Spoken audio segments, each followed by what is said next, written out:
Você já se auto-sabotou? Vive em relacionamentos complicados? Segue entre tapas e beijos com a sua família? Já esteve perdido em algum momento na sua carreira? Você não está sozinho. Em Psicologia Sincera, eu, Ana Luísa, E eu, Ana Tereza, vamos comentar os mais diversos assuntos do nosso cotidiano, sempre com uma opinião sincera. pode ser que você se identifique ou não com as nossas análises e reflexões. Mas aí você vê se a carapuça serviu.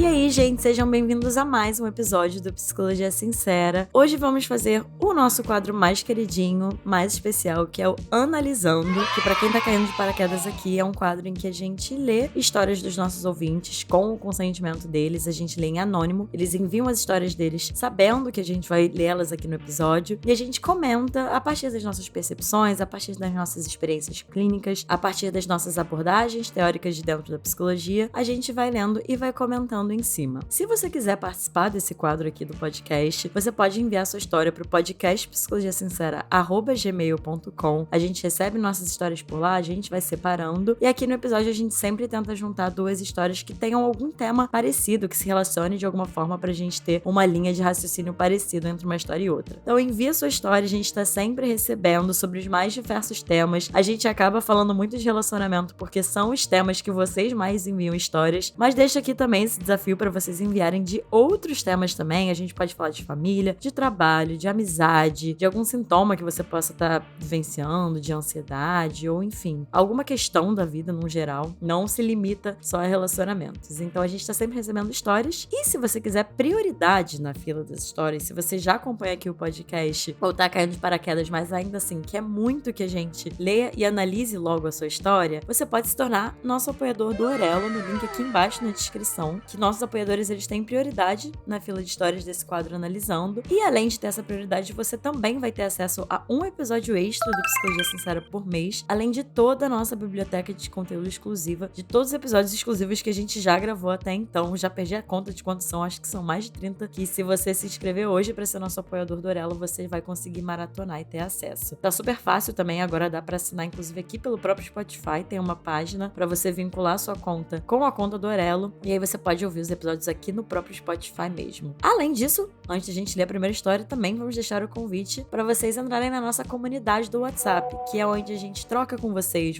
trocam entre si, a gente avisa quando tem episódio novo. Às vezes não dá tempo nem da gente avisar que tem episódio novo, porque vocês mesmos já mandam lá falando que saiu e que vocês estão ouvindo, então é uma troca super legal que a gente tem por lá. A gente pede opinião de episódio para vocês, a gente pede opinião, enfim, até de algumas coisas do funcionamento do podcast, quando a gente tem alguma dúvida. São nossos ouvintes lá da comunidade que respondem pra gente. Então o link também vai estar aqui embaixo na descrição do episódio para vocês entrarem lá.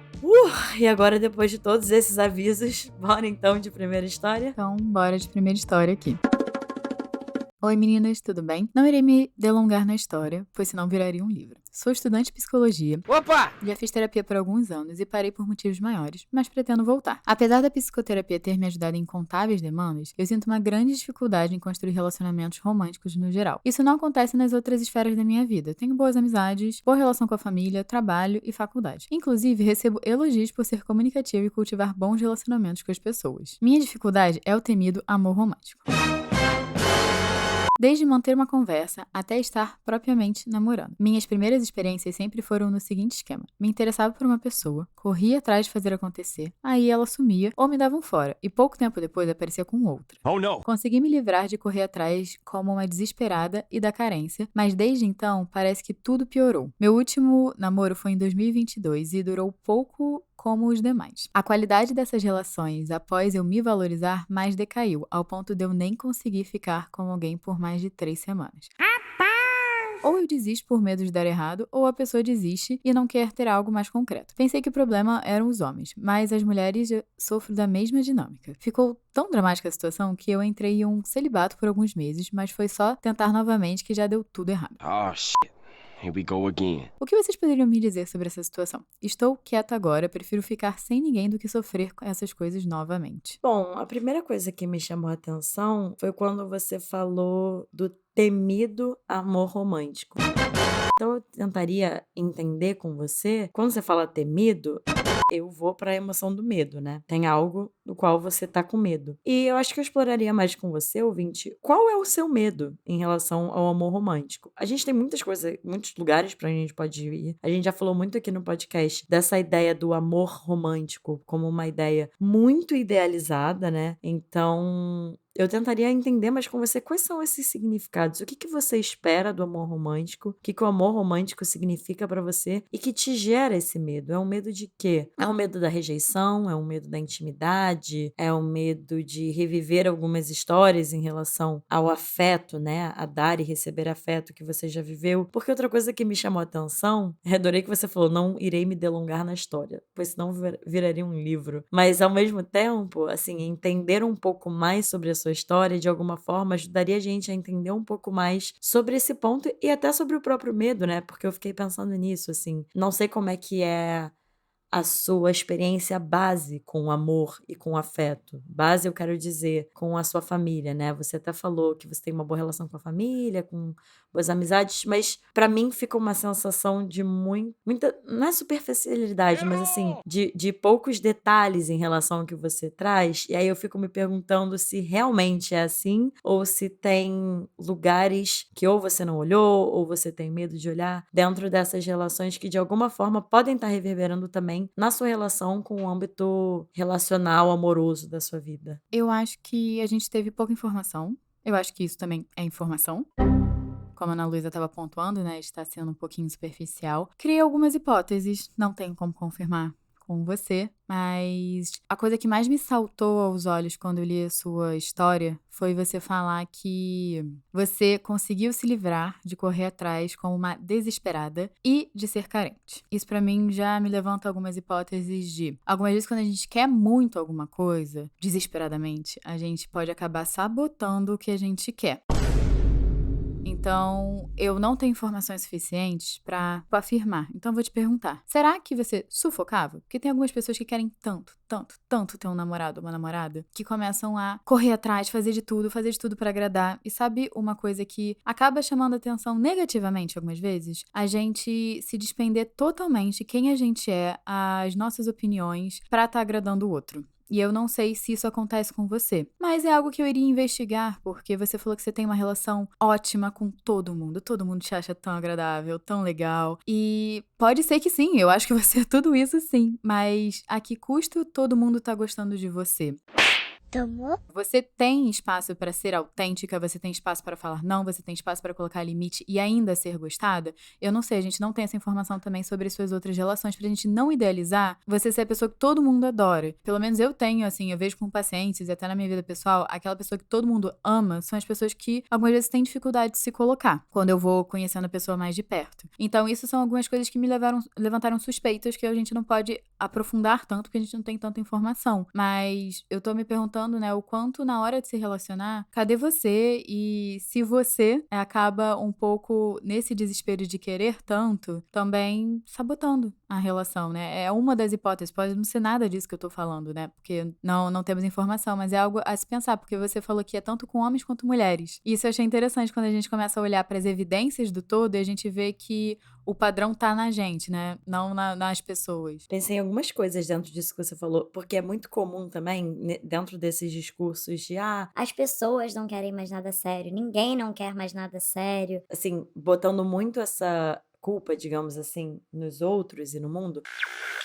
Não que você tenha feito isso, tá, ouvinte? Eu acho que até da forma como você trouxe essa história e você se colocou aqui, eu acho que você parece bem disposta a olhar pra qual é a sua responsabilidade dentro dessas relações que não estão dando certo. Mas eu tô trazendo esse ponto porque é muito comum nesse discurso que coloca a responsabilidade no mundo, como se não existe ninguém nesse mundo que eu dou certo e que está disponível a ter uma relação séria. Será que isso realmente está falando do mundo?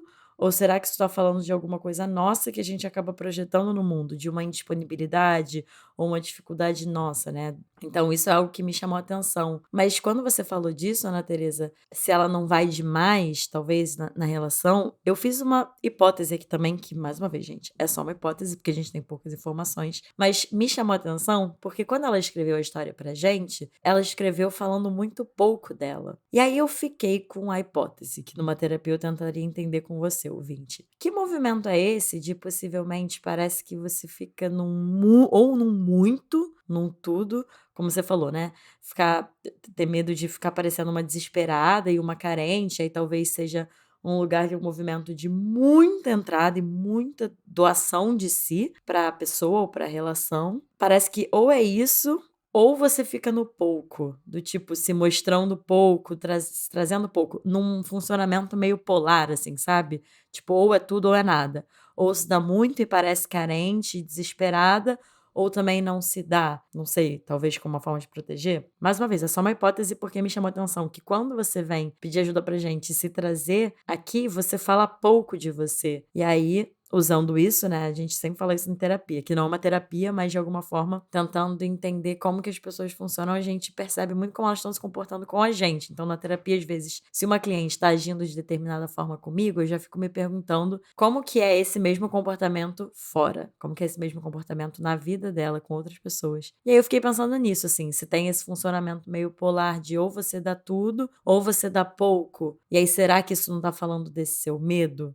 Não sabemos, né? Ficam só as hipóteses aqui. E outra coisa que eu fiquei pensando, eu lembrei de uma frase que eu vi essa semana, eu não lembro onde, gente. Se alguém lembrar, por favor, escrevam nos comentários aqui embaixo. Se alguém souber, tiver visto essa frase, escreve aqui no comentário no Spotify ou manda pra gente lá na comunidade, mas que falava alguma coisa sobre quem vai com muita fome pros relacionamentos ou acaba atraindo pessoas também com muita fome, e aí fica uma dinâmica meio fusionada, assim, de uma pessoa saciando a fome, entre aspas. Fome de afeto, né? Da outra. Ou também cai na possibilidade de você conhecer uma pessoa que vê que você tá com muita fome e pode acabar se aproveitando disso. Então, isso é uma coisa que eu também fiquei com vontade de compartilhar, assim. Não tô lembrando exatamente onde eu vi. Se eu achar, eu vou mandar lá na nossa comunidade. Mas que fala um pouco, talvez, desse comportamento também, assim, de o que acontece. E, mais uma vez, o que acontece na sua vida e nesse lugar do amor romântico que talvez você fique com tanta fome, mas parece que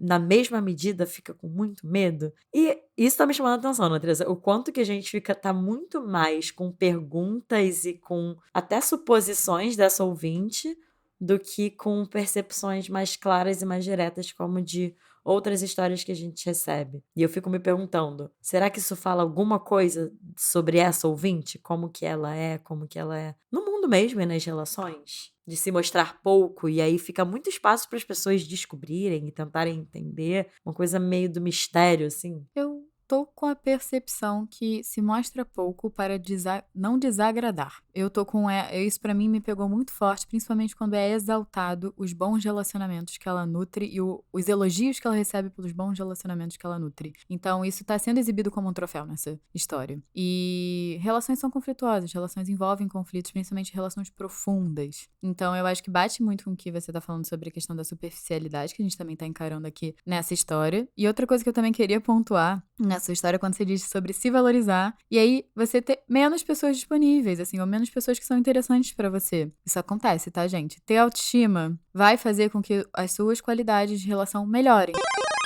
O que é ótimo. Mas eu não sei se a gente tá pronto e a gente tem que ver qual é a nossa história de vida, no que é que bate, pra tirar pessoas que não estão adequadas na nossa vida. Algumas vezes porque as pessoas são sem noção mesmo, e algumas vezes porque realmente as pessoas ali não estão te nutrindo na maneira que você gostaria, que você precisa, que você tá identificando. Então, quando você começa a entender o seu valor também, você também pode começar a entender que você tá tentando caber em lugares que não te cabem. Então, eu fico pensando, será que existiram relações, ou o seu último namoro, né, que eram lugares que não te cabiam? Não sei, porque eu tô entendendo que você também é uma mulher. Você é uma mulher bissexual, mas você ainda é uma mulher, né? Então, você ainda passa pelo processo de socialização de gênero, que eu vejo muitas amigas minhas solteiras passando, que é, vamos insistir, vamos consertar, vamos tentar fazer essa relação dar certo. E tá tudo bem você ser criteriosa. Eu entendo que é um pouco desanimador, mas saiu com a pessoa, começou a ver que a pessoa tá dando alguns pontos ali que são incompatíveis com você vai ter que começar a se ajustar um pouquinho ali, um pouquinho aqui, um pouquinho lá, pra começar a fazer essa relação dar certo. Será mesmo que vale o investimento? E aí não é sobre você, não é sobre você ser rejeitada, não é porque você está fora do ponto da curva, você está exigente demais. Mas de fato, achar o que é adequado pra gente não é tão simples. Até pra gente saber o que é adequado pra gente e pra gente saber procurar no mundo. Então, entra, eu acho que também aquele discurso bem de mãe de quantidade versus qualidade. O quanto a gente tá preparado pra ter essa conversa com eles quando a gente é mais novo também. Eu fiquei pensando muito nisso, assim, nesse ponto que a Ana Teresa falou, até do ponto do valor, né? Do seu alto valor, como que é a sua relação com você, como que é a sua relação com sua autoestima mesmo. Porque, mais uma vez, é isso. Se a gente vê uma pessoa que constantemente atrai pessoas, ou que a rejeitam, ou que não valorizam, isso provavelmente está falando do valor que a pessoa acredita que ela tem e que ela merece, né? Assim, do tipo, eu não tenho nem roupa pra. Roupa, gente, no sentido do termo, né? Assim, da expressão, né? Não tenho nem roupa pra isso. Tipo, não tenho nem roupa pra estar com uma pessoa que verdadeiramente me valorize. Não sei se isso fala do seu caso, mas tem muitos lugares que a gente pode ir e poucas informações pra gente poder ir. Porque isso fala da relação da mulher com o amor romântico, como a gente já falou muito aqui no podcast. Eu fiquei até pensando em um atravessamento, que eu não sei se é o seu, porque a gente não tem essa informação. Muitas vezes até de raça, assim. A forma como uma mulher preta vai se relacionar com o amor é diferente, muitas vezes, da forma que uma mulher branca vai se relacionar com o amor. Porque o amor já é um tema muito central na vida da mulher, num geral. Mas tem lugares e tem corpos e tem cores que socialmente são preteridas nesse lugar de merecimento de amor. Então, é como se, por exemplo, para mulheres pretas, o amor, o dar certo no amor, o ser escolhida, não fosse possível. Então, a forma também como você vai se relacionar com o amor, dependendo, como a gente sempre fala, do seu gênero, da sua raça, do seu corpo, isso tudo tem atravessamentos. Não tem como a gente talvez ter essa análise tão precisa da sua história em relação a isso, onde que o amor te toca e toca na sua história de forma que você tem essa dificuldade, a gente não consegue ter tanto essa clareza. Mas eu fiquei com vontade de trazer isso, assim, que esses diferentes atravessamentos vão sim afetar a forma como você se relaciona com esse âmbito da sua vida. E aí a gente tá deixando muito mais perguntas do que respostas pra você, de que é isso. O que você acha que são os seus atravessamentos da sua vida, de quem você é, da sua história, que de alguma forma dificultam e travam, parece que fica travado esse âmbito na sua vida do amor romântico, né? E isso significa você travada em quê? Você travada onde? Aí é uma resposta que só você vai poder ter. Você com você mesmo e você na sua terapia. Então, bora pra próxima história? Bora pra próxima história. Oi, conheci uma menina pelo Happn e nos demos muito bem já de início. A conversa foi boa, tudo foi fluindo muito bem, porém moramos em cidades diferentes e cerca de 2 horas uma da outra. Após uns 10 dias de conversas, marcamos de nos ver e foi um date excelente, tudo perfeito e recíproco. Após o date, começamos a conversar ainda mais, cada vez mais próximas, alinhamos inclusive as expectativas uma da outra e estava tudo certo. Mas aí ela me disse que queria que as coisas fossem com mais calma, pois ela já tinha se machucado antes. Então, de novo, uma história com um pouquinho de informação. Então, eu tô entendendo mais que é um ouvinte, né? Um homem. Errou! Ou não? Acho que sim. Não sabemos, né? Cada vez mais próximas. E bem que tá querendo tentar entender aí, né, que tá tudo certo, que tá saindo aí com a menina e por que será que ela quis botar o pé no freio? Eu acho que a Ana Luísa trouxe já na primeira história, que é um pouco a gente entender quais são as nossas bases de relacionamento. Isso eu tava até trabalhando com um paciente meu e muitas vezes eu pergunto pra maioria dos meus pacientes sobre quem eles estão se relacionando, que é qual é a bagagem que seu parceiro traz. Pra gente entender a pessoa. Não quer dizer que é ali pra você ficar investigando, pra ser controlador, pra ser possessivo, nem nada do gênero, mas eu acho que conversar sobre o passado do seu parceiro também vai envolver conversar sobre o passado de relacionamentos amorosos dele ou dela. E isso vai te dar, gente, dicas excelentes do que esperar da sua relação. Isso quer dizer que o seu parceiro ou parceira vai te tratar exatamente igual? Não. Mas somos padrões. Eu acho que muitas vezes aqui no podcast a gente recebe até o feedback das pessoas falando que a gente acerta em cheio. Por quê? Porque as pessoas são padrões, gente. Então tem algumas coisas ali que a gente já vai saber como esperar. Até uma coisa que eu acho muito interessante, como é que trata ex. Trata de forma respeitosa, não trata de forma desrespeitosa, tem uma boa relação, não tem. Porque se a relação vier a terminar, é a forma como a pessoa vai te tratar também. Então eu acho que quando eu falo dela botar o pé no freio, é porque ela tem alguma bagagem. Eu não sei qual é, você não me trouxe. Mas tem alguma coisa ali que já machucou ela que ela tá com medo. Então, vamos olhar pra isso, ou tentar conversar. Não sei se ela se sente pronta, né? Vocês estão saindo há pouco tempo, 10 dias, mas aos poucos entender quais são esses machucados, porque talvez tenham coisas que você pode fazer pra facilitar a comunicação e facilitar aí a relação. E talvez tenham coisas que ela vai ter que trabalhar. Mas aí a gente precisa primeiro saber o que é pra gente entender como lidar melhor com as pessoas. Eu fiquei pensando e me parece que um tema que de alguma forma relaciona essas duas histórias, além de serem duas pessoas que se mostraram um pouco pra gente. Não dá nem pra gente assumir que elas se mostram um pouco na vida. Mas aqui se mostraram um pouco pra gente no sentido de se mostraram um pouco, né? Deram poucas informações delas. E aí eu tô fazendo uma análise aqui,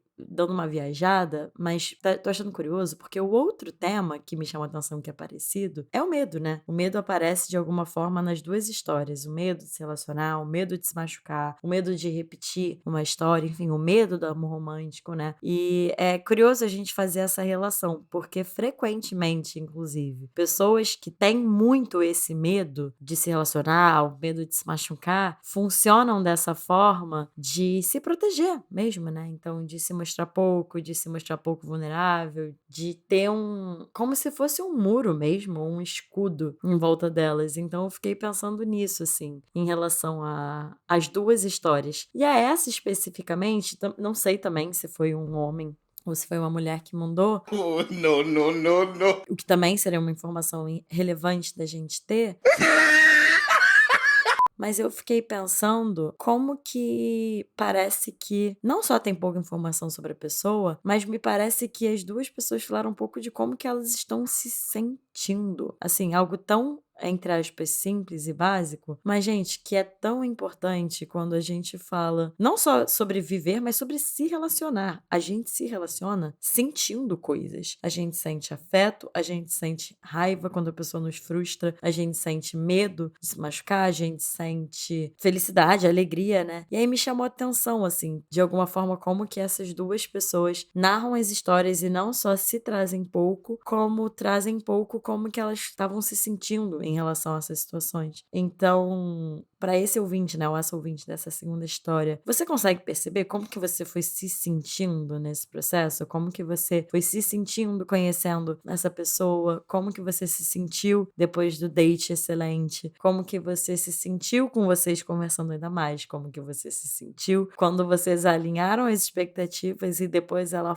vai e fala para vocês irem com calma? Porque, na verdade, de alguma forma, parando para pensar, isso não é regra, tá, gente? Mas assim, fiquei pensando que talvez ela ter falado pra vocês irem com calma, provavelmente é a partir de algo que ela sentiu. Que eu tô aqui fazendo a hipótese, que parecida com a primeira ouvinte, era o medo, né? Então, mas aí como que você, ouvinte, se sentiu? Eu imagino que talvez tenha ficado frustrado, mas isso é isso, assim, isso é algo que acontece mesmo, né? Eu não sei como que você tava nisso, mas parece que tá me vendo uma ambiguidade de que vocês dois estavam curtindo, mas não sei se vocês dois estavam meio defendidos no sentido de fechados mesmo, né? E como que é isso pra você? Como que é isso pra você estar se relacionando com uma pessoa que tá dessa forma? Eu também tô pensando o quanto pode haver de projeção, né? Se conhecem há 10 dias, quantas lacunas você ainda tá preenchendo sobre a pessoa que você tá conhecendo. E se pra você tá intenso, tava tudo certo em 10 dias, o quanto você tem de informação e conhecimento da outra pessoa pra entender se tava tudo bem pra ela também. Vocês podem ter se conectado, mas será que a pessoa vai querer ter o mesmo grau de entrega e intensidade que você? Talvez a gente nem conheça ela tão bem pra ter a resposta. E algo que acontece muito, como a Natreza falou agora, né?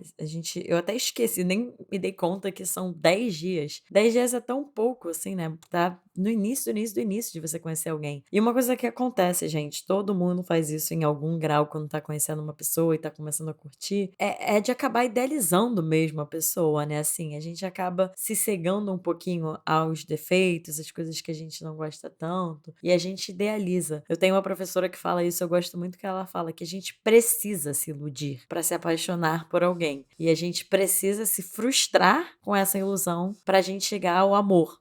Esse amor genuíno, né? Não o amor romântico, idealizado, que eu falei na primeira história que a gente vê nos filmes. Falando de um amor maduro, genuíno, entre duas pessoas que se veem e que já quebraram a cara a partir dessa ilusão. E eu não sei o que essa pessoa viu, talvez, ou mais uma vez, quando a Teresa falou, estava projetando dos medos dela, que me parece que ela não conseguiu nem ficar muito tempo nesse período de idealização, de ilusão, de início, né? Mas me chamou a atenção isso, até desse ponto de se iludir e de idealizar, quando você fala que foi tudo perfeito no date. Então é bem esse início mesmo do se relacionar, né? Que, nossa, a pessoa é perfeita, a pessoa é maravilhosa, ela super se encaixa. E eu acho que a gente até falou aqui antes no podcast que às vezes é mais difícil a gente superar esses casos, esses casinhos que a gente tem que não passam de muito tempo, né? Porque a gente não chega na parte da realidade, na parte de quebrar a cara, de se frustrar, de quebrar essa ilusão. E aí é mais fácil, às vezes. Gente, isso não é regra, tá?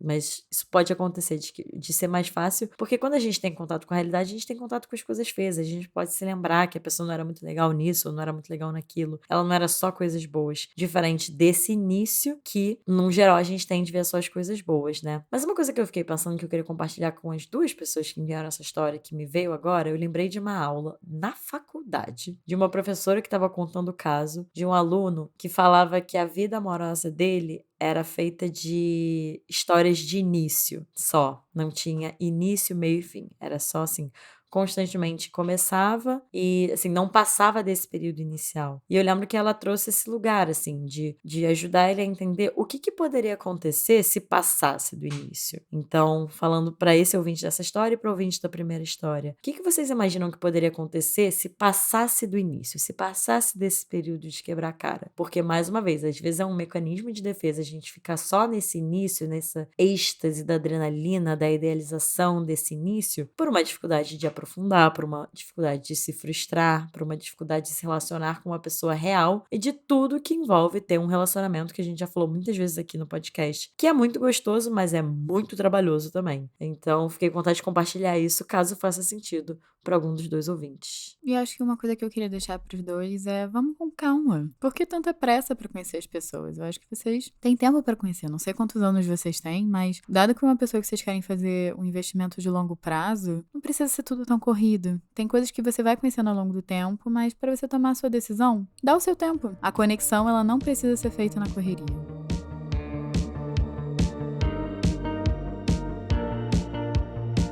Bom, e esse é o episódio de hoje, gente. Se vocês gostaram e se vocês estão ouvindo até o final, qual emoji a gente eu tava pensando em date. Eu tava até pensando em deixar um calendário, do tipo date marcado. Deixem o calendário aí de vocês. Tá, então vocês podem deixar o emoji aqui do calendário, qual vocês quiserem, porque tem vários calendários, eu acho. Tem o calendário com data, tem o calendário sem data. Vamos definir. Qual calendário você quer? Vamos deixar o calendário com data, então. Que tem data marcada, gente. Então, os dates aqui com data marcada que as pessoas trouxeram, deixa aí o emoji de vocês. E a gente também vai deixar aqui embaixo na descrição do episódio o nosso Instagram do podcast Psicologia Sincera no Instagram, o meu perfil profissional pessoal, que é psicóloga Ana Luísa Braz, e o da Ana Teresa, que é @Ana Teresa Cavalcante. Não deixem de compartilhar esse episódio com quem vocês acham que pode tirar proveito do que a gente falou aqui, se identificaram. Não deixem de classificar esse podcast na sua plataforma de áudio, porque ajuda a divulgar também e a chegar esse episódio a mais pessoas. E também, não deixa de seguir a gente também no @ do podcast, que é @podcast Psicologia Sincera, pra vocês também terem atualizações nossas e também ter mais conteúdo nosso nas outras redes sociais. O desafio de hoje é compartilhar esse episódio com aquela pessoa, seja seu amigo, sua amiga, primo, prima, quem for, que tá indo em date e tá se frustrando. Vamos deixar aí esse desafio pra vocês enviarem. E é isso, gente. Um beijo e até o próximo episódio.